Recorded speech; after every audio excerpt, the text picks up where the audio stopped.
Așa arată o casă finalizată la roșu.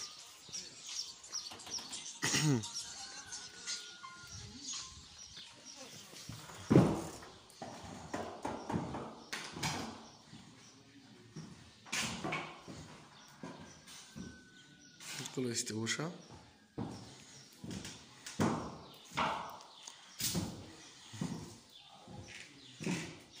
Ce este baie. Nu știu cum se vede, dar cred că se vede destul de ok. Aici mai avem o ușă. Ieșim pe partea alaltă.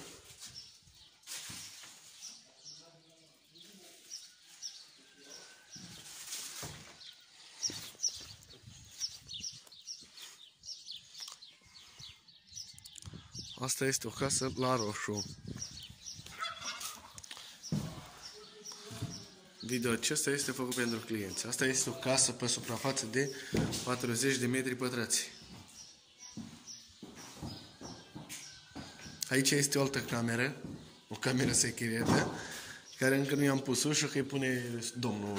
Aici vine ușa, de aici până aici vine ușă. Îi pune proprietarul ușă. Și cam așa arată. Nu știu dacă se vede totul ok, dar așa, uitați. Aha. Hai că arată mai bine acum. Panoul ăla se va scoate de acolo și se va veni ușa acolo. Panouri noi nouțe cu folie pe el. Nici folie n-am luat pe el. Peste tot numai folie este, n-am luat-o încă. Cam asta este o căsuță. Piloni turnați. Piloni. Piloni peste tot.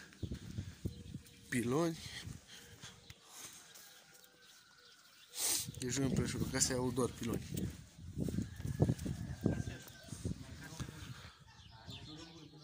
Uitați cum arată. Și pe partea asta la altă.